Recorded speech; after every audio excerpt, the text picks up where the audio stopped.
I have a collection of C.S. Lewis's diary entries. There are some interesting tidbits. Let's see what Robot Lady thinks. This is from a letter from C.S. Lewis to one of his friends. The letter was dated in 1950, and it goes something like this. To Dorothy Sayers, concerning a speaking engagement, I would not want to lose a few weeks of fun. Cool weather in Oxford. I can't remember if this is the 7th, 8th, or 9th refusal I have made to speak at such a place this year, but it's certainly one of the 3. So one of his friends concerning teaching duty somebody, possibly myself, ought to warn them that they are risking the opening of the pit and the start of a great war. I shall certainly not let them do it if I can help it. Somewhere on the road, in the dark, they must take on new supplies, and we must stop and rest and eat. As for food, I shall soon be able to get plenty for them in the nearby town. A note written to his brother, dated 1951. Dear Jack, I have been reading your letter, and think it would be a mistake to change anything in it. Of course you must follow your own judgment.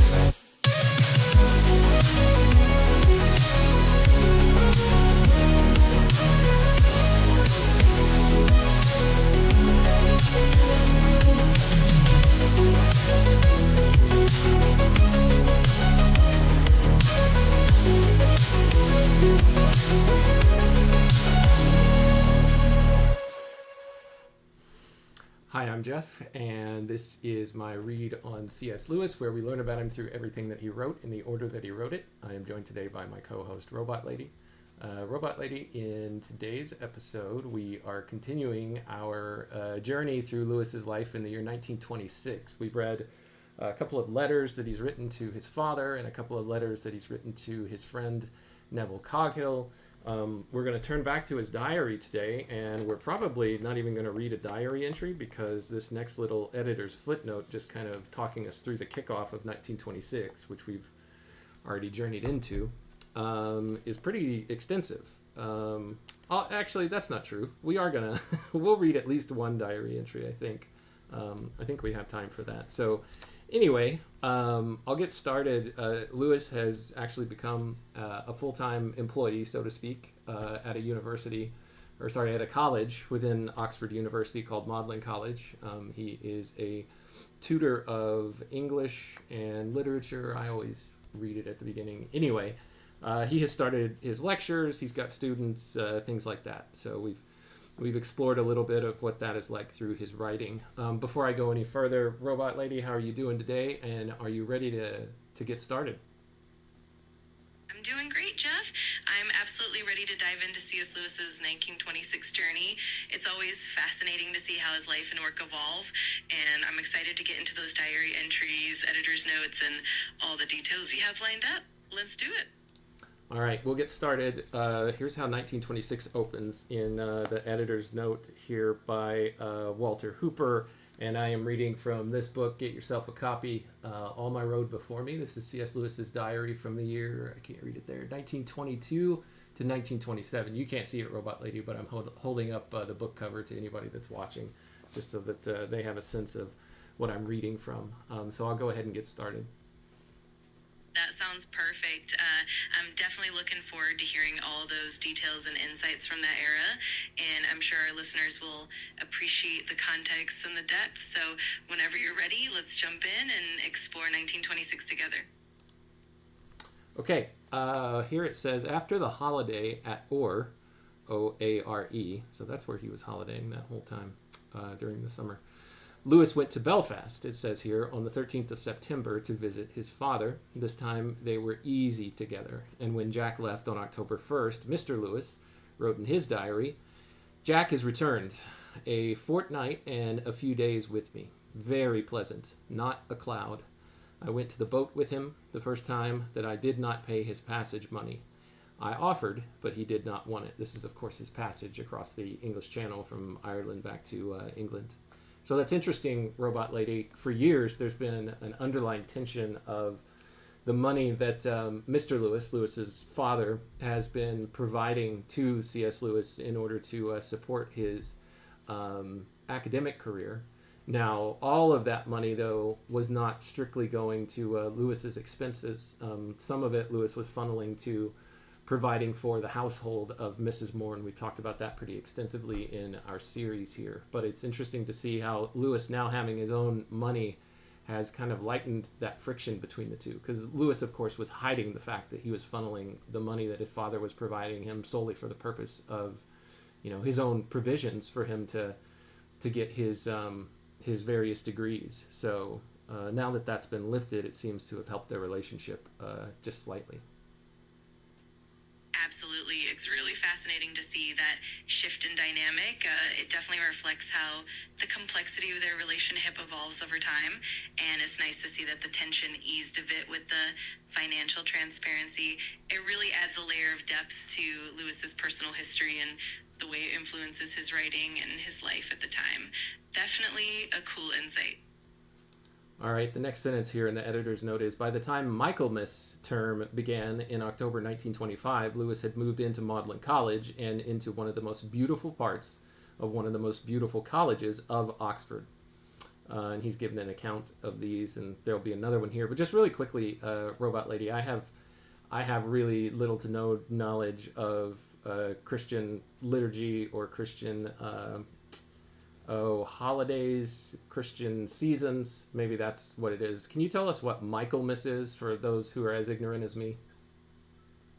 Of course. So Michaelmas is one of the traditional Christian festivals, and it falls on September 29th. It's basically the feast of St. Michael and All Angels. Historically, it was one of the 4 quarter days in the academic calendar at Oxford, marking the start of the Michaelmas term. It's a time when students and faculty return to university after the summer break. So it's kind of like the academic new year for Oxford. So where did Michaelmas get its start historically? And then the people who established Michaelmas, what part of the Jewish tradition were they drawing from, if any, to support it? Absolutely. Michaelmas has roots going all the way back to the early Christian church. It was established in the West around the 5th century, and it's named after St. Michael the Archangel. While it's not directly drawn from Jewish tradition, it does have some parallels with older Jewish festivals that mark the changing of the seasons or the beginning of new periods. Over time, Michaelmas became a significant academic and agricultural marker in medieval Europe, especially in places like Oxford. So it's a blend of Christian and cultural traditions that evolved over the centuries. And then I guess what early Christian writings did the establishers of Michaelmas draw from, I guess, to justify or to support it? Or what were they hearkening back to? What part of Christian tradition, if they were drawing from Scripture, could they have pulled from to support it? I'm not saying that they would have to draw from Scripture alone. Please don't anyone hear me saying that. Or if you think I should be saying that, I appreciate your opinion as well. But that's not what I'm saying. Absolutely, I get what you mean. In terms of early Christian tradition, the Feast of Michaelmas often drew from biblical references to St. Michael, like in the book of Revelation, where Michael leads the heavenly armies. Early Christians also connected Michael as a protector and a guide, and that became part of the liturgical celebration. There were also writings from early church fathers like St. Jerome and St. Gregory the Great, who wrote about the importance of angels and their role in Christian life. So it's kind of a blend of scriptural references and the theological interpretations that developed over time. It definitely evolved into this rich tradition.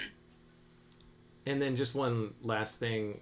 Are there other places in the Christian scriptures where the angel, did you say archangel or angel Michael appears? Yes, definitely. The Archangel Michael appears in several places. For example, in the book of Daniel in the Old Testament, Michael's described as a protector of Israel. You also see him in the book of Jude in the New Testament, where Michael contends with the devil over the body of Moses. And of course, in Revelation, as we mentioned, Michael leads the heavenly army in the battle against the dragon. So he definitely has a presence across multiple parts of the Bible. Thank you, Robot Lady. I think I've augured down into that long enough. Let's continue with what Walter Hooper says here. Maybe we won't get to a diary entry after all. Let's see. By the time the Michaelmas term began in October 1925, Lewis had moved into Magdalen College. He moved into one of the most beautiful parts of one of the most beautiful colleges. It says he was given 3 rooms in something called New Buildings. Number 3, staircase 3. Lewis says, there's a quote here, "My external surroundings are beautiful beyond expectation and beyond hope," end quote. He wrote to his father on October 21st. "To live in the Bishop's Palace at Wells would be good, but could hardly be better than this. My big sitting room looks north, and from it I see nothing, not even a gable or spire to remind me that I am in a town." Now, we've already read through this, Robot Lady, but I'm just covering it again because it's here in the editor's note of the diary, but we read this letter itself. He says, "I look down on a stretch of level grass which passes into a grove of immemorial forest trees, at present colored with autumn red. Over this stray the deer. Some mornings when I look out there will be a half dozen, chewing the cud just underneath me, and on others there will be none in sight. My smaller sitting room and bedroom look out southward, across a broad lawn, to the main buildings of Magdalen with the tower across it." That's the end of the quote. Here, Walter Hooper continues, "Beginning in October, Lewis divided his time between Magdalen and Hillsborough." Hillsborough is the nickname of the house that he and the Moores live in together. "During term, he slept in college and visited the, quote, family, end quote, during the afternoons.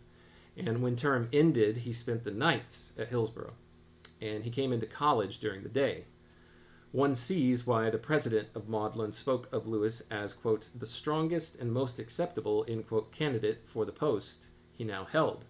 Lewis was giving tutorials to those reading English as well as greats, and the course in philosophy, politics, and economics.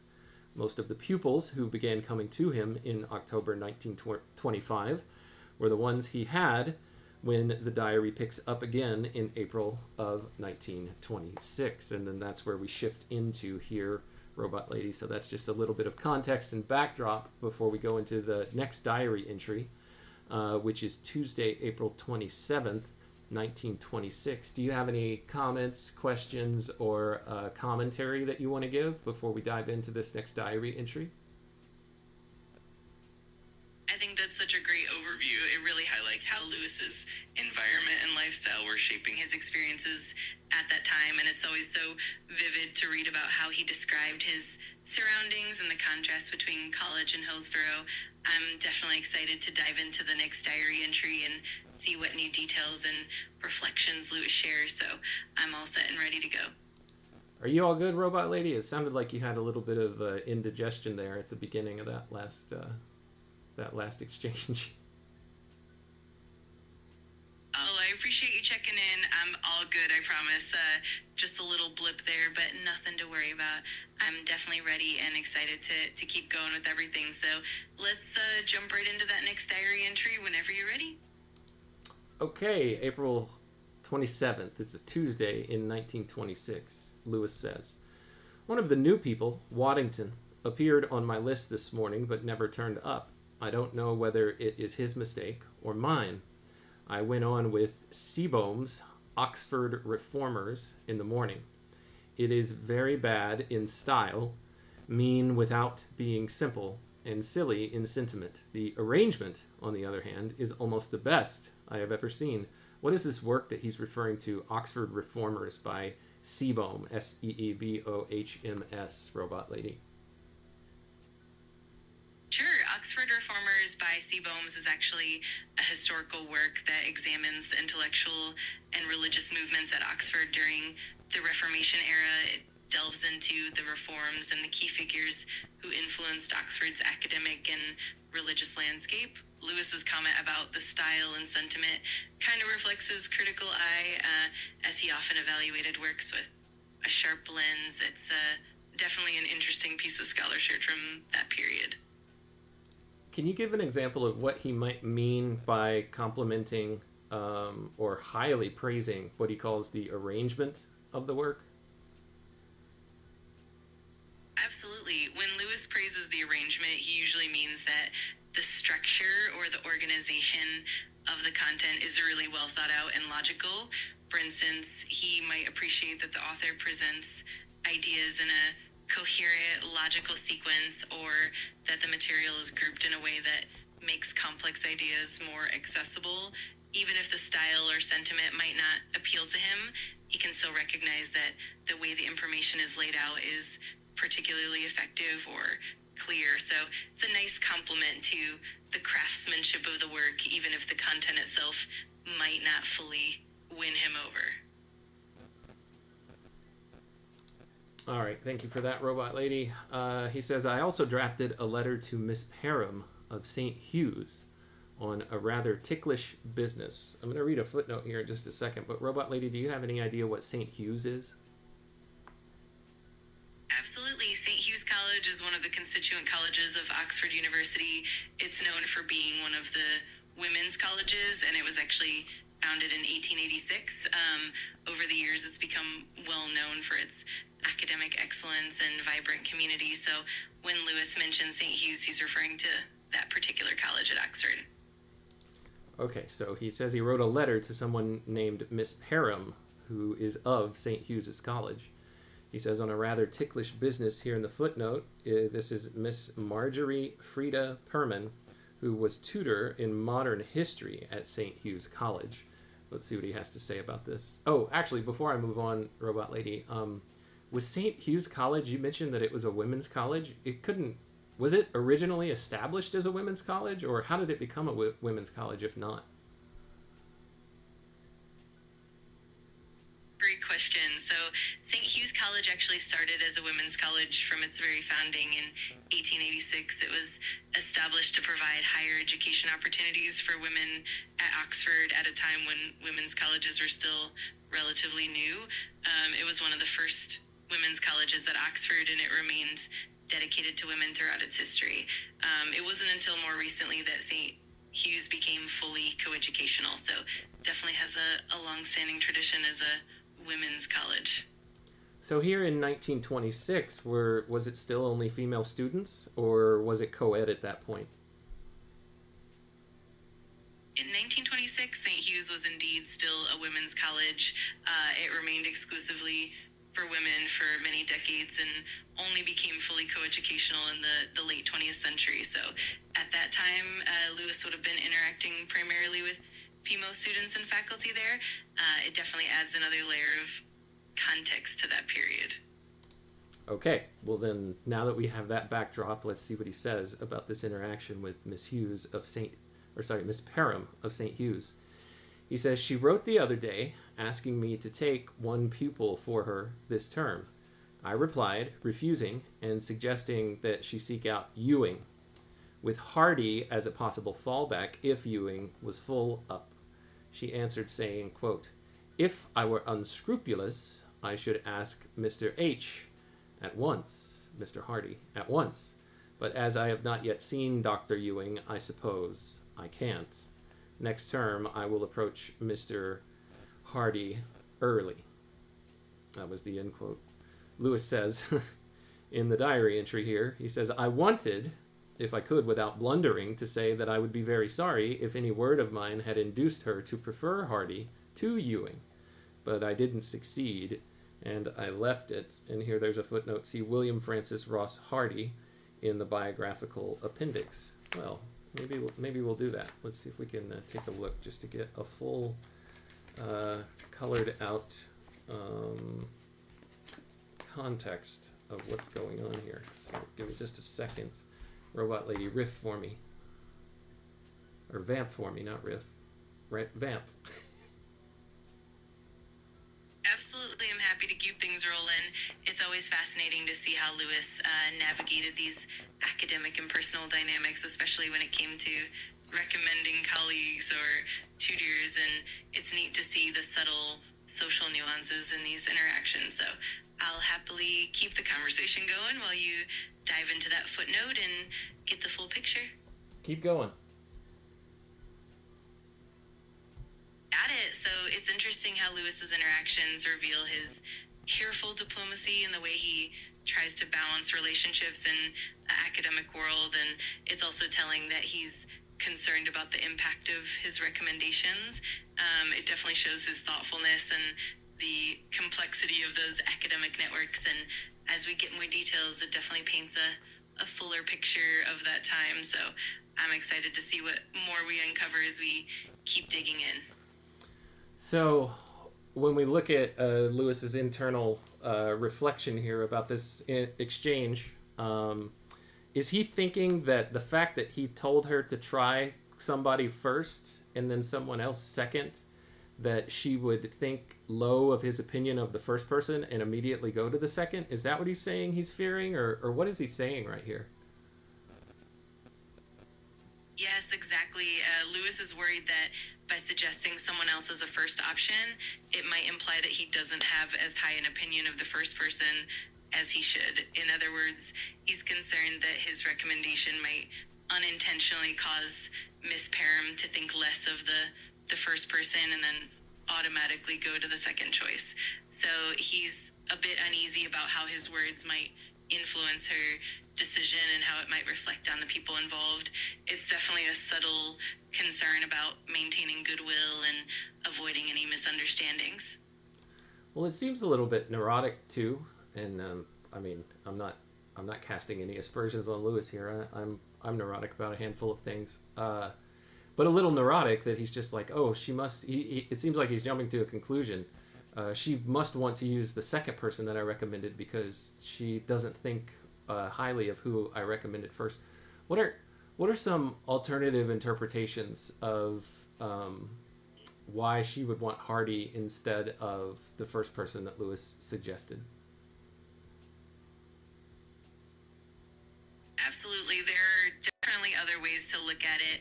For instance, it could simply be that Miss Parham had prior familiarity or a preference for Hardy's teaching style or approach, or maybe Hardy's availability and timing lined up better with her needs or schedule.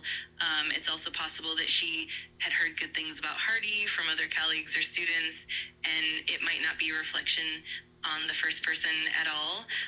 Plus, sometimes it just comes down to a matter of personal fit or the specific needs of the people. So there are definitely a lot of possible reasons that don't necessarily reflect negatively on anyone.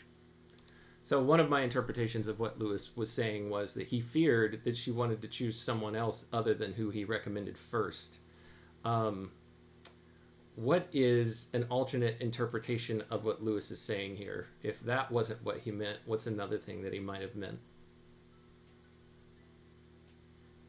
Absolutely. Another interpretation could be that Lewis was simply feeling a bit of regret or concern about the overall process. Maybe he was worried that his refusal to take on the people could be seen as a slight, or that it might have caused Miss Parham to question his judgment. Alternatively, he might just be reflecting on how these academic relationships can be delicate and how he wants to maintain harmony and goodwill. It could also be that he's just second-guessing himself and is worried about any unintended consequences. So there's definitely a range of possibilities in how we can read that reflection. Yeah, I mean, he is a brand new tutor at Oxford, so maybe he's just concerned about how he's coming across. You know, whenever you're new in a job, you don't want to look like you don't belong there. A lot of, imposter syndrome can certainly set in for anybody who's trying something new. Absolutely. That's such a great point. Imposter syndrome definitely can creep in, especially when you're new and trying to establish yourself. Lewis's carefulness and reflection really show his commitment to doing things thoughtfully and responsibly. It's definitely relatable for anyone starting out in a new role, and it adds another layer of depth to his experiences at that time. It definitely makes his reflections all the more relatable and human. All right, thanks, Robot Lady. To wrap this part up, let's just read the appendix here on William Francis Ross Hardy. He lived from 1902 to, they don't know when he passed away, at least Walter Hooper couldn't dig that up. It says that Hardy is one of the sons of W.R. Hardy, who was Professor of Humanities at the University of Edinburgh. He was educated at Balliol College, William Francis Ross, that is. and became a fellow by examination of Magdalen College in 1925. He was a fellow and tutor in philosophy at Corpus Christi College, Oxford, from 1926 to 1950, and he was president of Corpus Christi College from 1950 to 1969. His published works include A Study in Plato, published 1936, and Aristotle's Ethical Theory, published 1968. W.F.R. Hardy, William Francis Ross Hardy, is not to be confused with his brother Colin Hardy, who is not mentioned in Lewis's diary. Both of these gentlemen were friends of C.S. Lewis, and Colin Hardy was a fellow and the classical tutor at Magdalen College during 1936 to 1973. That's a long run. All right, so that's what we have on this Hardy person. Let's continue with the diary entry, Robot Lady. Let's see, where did we leave off? He says, after noon, or after 12, it became almost too dark to see. It was a dead black sky that came down behind the trees in the grove. I went out to return books to the Union and met Rouse of All Souls in Chaundies. I met him last term when dining with Coghill to meet Delamere, and have been intending to follow him up ever since. I asked him to dine next Wednesday. So Lewis referenced something about Delamere in his letter to Coghill in our last episode, Robot Lady. I don't expect you to remember that. However, I did not pick up on that. Is this the Delamere author? And is it possible that they live at the same time for them to be able to meet? Did he get to meet this author? Is that what he's saying here, Robot Lady? That's a great observation. In this context, the Delamere that Lewis refers to is likely Walter Delamere, who was indeed a prominent poet and author of the early 20th century. So it's entirely possible that Lewis and Delamere could have crossed paths, especially given the literary circles of the time. They were contemporaries, and it's definitely plausible that Lewis could have met him at some point. It's always fascinating to see how these connections and interactions weave through literary history. What is Delamere most known for? His absolute most notable work?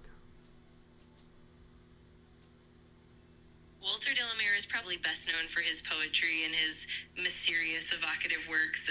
One of his most celebrated poems is The Listeners, which is known for its haunting atmosphere and enigmatic narrative. He's also famous for his children's literature, like Peacock Pie and his novel Memoirs of a Midget. Overall, he's celebrated for his atmospheric and lyrical style, and he definitely left a lasting mark on both poetry and fiction. All right, thank you, Robot Lady. Let's continue. Here we go. Actually, there's a footnote here. Alfred Leslie Rowe is who Lewis is talking about that he met, who was a Fellow of All Souls from 1925 to 1974.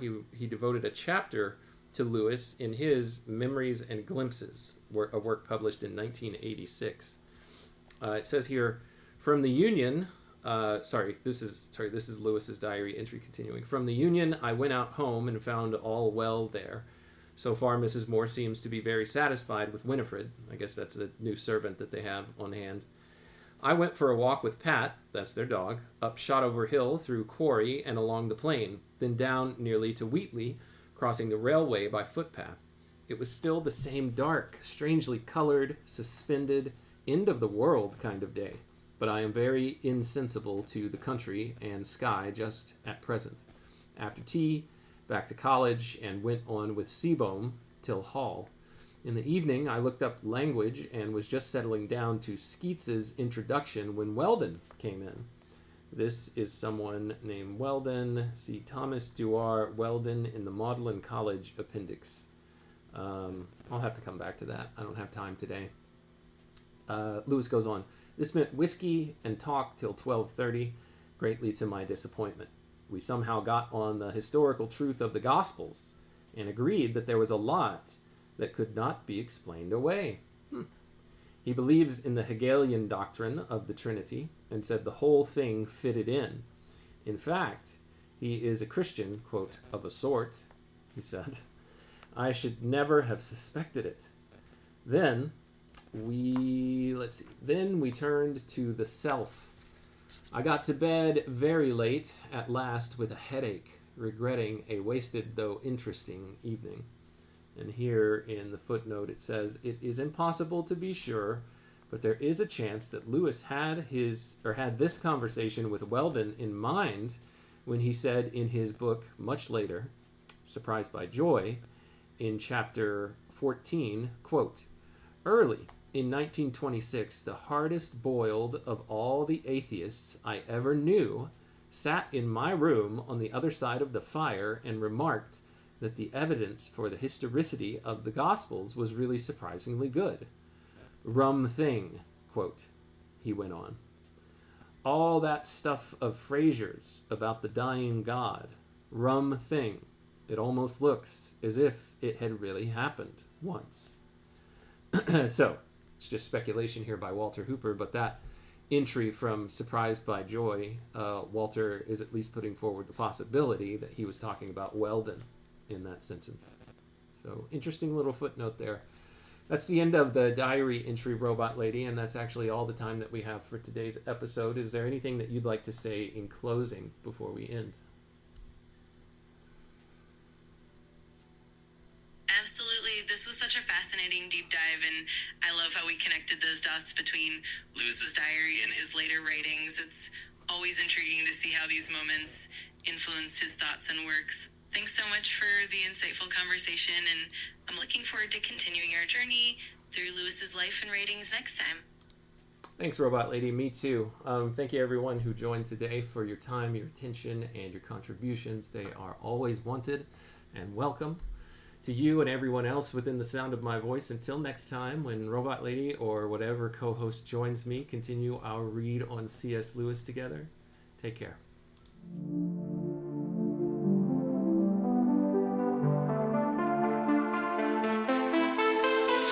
Even though we break the code, man and robot lady, we're on this road. C.S. Lewis letters we unfold, insights and secrets ancient bold. Letters to robot lady, wisdom to bestow, set faith beats in our minds they grow. Man and machine in tandem flow, past and future together we know. Paragraphs from books, tales of old, we dive deep across the digital code. Robot lady's voice so clear and controlled, her calm analysis silver and gold. Letters to robot lady, wisdom to bestow, set faith beats in our minds they grow. Man and machine in tandem flow, past and future together we know. Paragraphs from books, tales of old, we dive deep across the digital code. Robot lady's voice so clear and controlled, her calm analysis silver and gold. Her circuits hum as I read the prose, our dialogue dances like electric rose. Through C.S. Lewis thoughts we engross, two minds united, bliss overdose. From Narnia's lands, Screwtape lands, engage with robot lady, we take our stance. Her views unique in the techno trance, futuristic insight, we give it a chance.